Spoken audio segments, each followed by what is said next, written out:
You're listening to The Moose and the Loose, your 10 minutes action-packed financial podcast with your host, Mike Yahoo.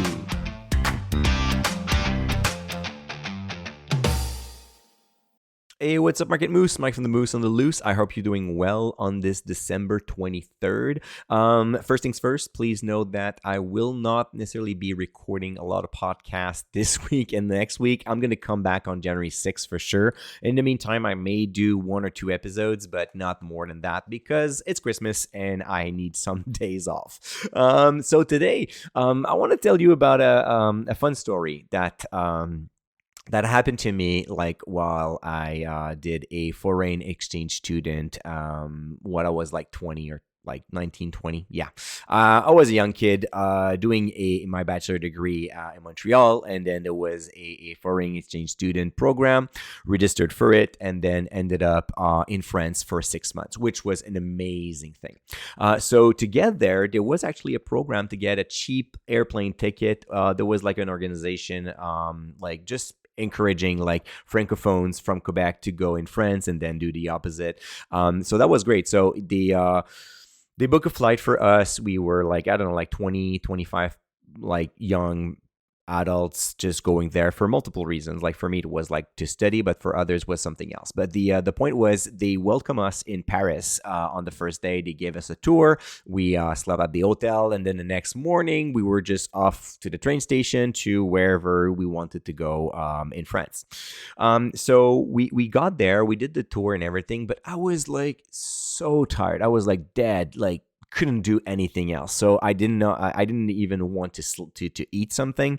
So a few guys they were saying, "Oh, we're gonna eat like a very popular bar. It's gonna be nice. We're gonna like celebrate the fact that we're in Paris. It's just amazing." And I'm like, "Yeah, well, guys, I don't even know you guys anyway. So I'm just gonna go to sleep and have fun. And we're gonna have breakfast tomorrow and then tell me like about your adventures," right? So the next morning, I sit down at breakfast, meeting up with those guys, and then they were just like, "Dude, you should have came. That was like so much fun."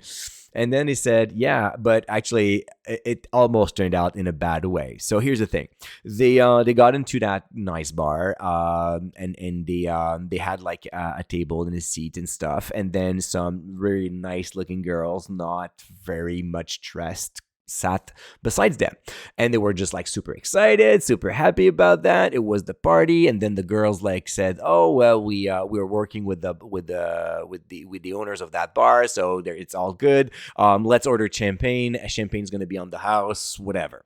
So they party. They have those nice looking girls, but like champagne bottles like comes in, and then at one point there's a huge guy coming up. And then, of course, it was like a bouncer or something. And then he was like, "All right, guys, now it's time to pay. It's time to pay for your time here. It's time to pay for the champagne." And the whole thing went sideways very fast. The reason why I'm telling you this story, and fortunately for those guys, they were good enough to get away from it, not pay for anything, and then get on with their night. Probably like that stopped the party pretty fast. But the reason why I'm telling you this is there's no free lunch in life, and there's no free lunch in finance. It's not true that you get into Paris and then all of a sudden everything's gonna fall on your lap and everything's gonna be fine. Yeah, no, like there's something brewing behind, right? And it is especially true in finance. I'm telling you this because I got a lot of questions about those split corp that looks incredibly amazing, right? Like the North American Financial 15 split corp done by Quadravest, which pays like a yield almost at 20%. And then people are just like, "Yeah, but look at like the return this year. It's crazy. The stock price went up. The dividend is crazy. It's like doubled in value if you count the dividend. Just amazing investment." And I'm like, "Oh, really? Okay, so let me take a look at that." I have my opinion on split corp, but I just wanted to take a look at this one. And here's the thing: if you and I suggest that you do the same. It's FFN, so you can go on the like Quadravest website and just go into distribution history, because think about that. Why in the world an investment product would pay you 20% yield all the time and it will be good. Like the units should not move. You would get the 20% every year. Sounds like incredible, right? Like sounds like those dudes that were in that bar with the nice looking girls and the champagne. There must be a catch somewhere. Well, there you go. If you go in the distribution history, you will notice that if you buy the Class A shares, you got payments throughout 2024. But if you go back in time, oh, look at that. In January 2024, the payment was 0. In December of 23, 0 again. And then November, 0. And then 0, 0, 0, 0, all the way up to February 23. So between the payment that you receive in February 2023 and the payment that you receive on February 2024, you got a full year of nothing. So pretty cool, right? And if you go back in time, you will notice that the split corp paid actually the their distribution in January and February of 2023, but skipped in December, skipped in October, September, August, July, June, May of 22. So are you really getting that 20% that was promised? I don't know. It's up to you. And then if you go back in time, you will notice that it's not the first time, not the last time that the distribution is going to 0 several times. So that is one fact. And it's like, if you want to go technical, there are explanation why they pay sometimes and they don't pay sometimes. But a lot of investors, what they do, they look at the stocks that are part of that financial 15 split corp. They're just like, oh wow, those are blue chips. I want the 20% yield. I'm in.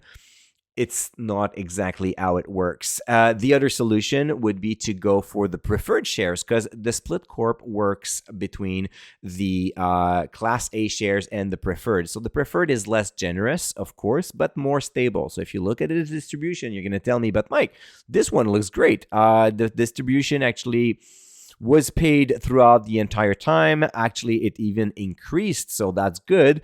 Yes, but the stock price for the preferred shares is not going that great. So yes, 2024 was an amazing year. So don't get me wrong. If you invested at the beginning of 2024, you made a ton of money on this one.